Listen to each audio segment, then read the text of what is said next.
Karena tugas kedinasan juga, sehingga saya beberapa kali bahkan agak sering lah ke wilayah NTT pada waktu itu.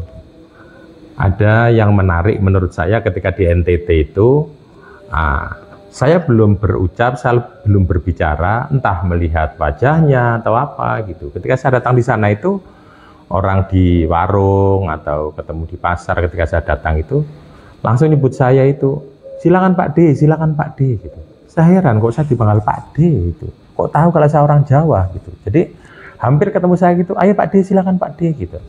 Ternyata ketika saya tanya pada orang di sana itu, ternyata di masyarakat yang saya datang di NTT itu menceritakan kepada saya, masyarakat di sini itu Pak kalau menyebut orang dari Jawa itu Pak D.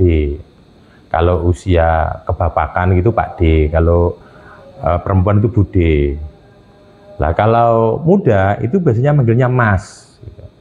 Jadi jarang kok dari Jawa muda gitu terus dipanggil Bang, itu jarang. Manggilnya Mas karena dari Jawa. Nah kalau seusia bapak itu biasanya manggilnya Pak D gitu karena dari Jawa.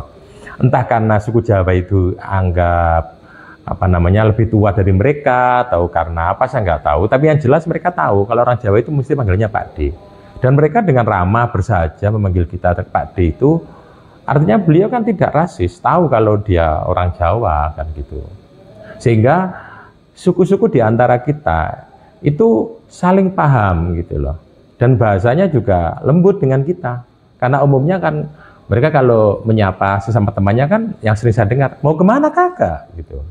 Dari mana kakak kan gitu. Tapi ketika saya tidak dipanggil kakak, tapi dipanggil Pak D. Berarti artinya mereka tahu ini orang Jawa. Sehingga kendati pun suku di Nusantara ini beda-beda. Kalau dia alami, tidak ada yang menyulut, tidak ada yang menjadi motor-motor atau menjadi mengadu domba di antara mereka. Sebenarnya suku-suku kita itu nggak ada masalah meskipun berbeda-beda gitu.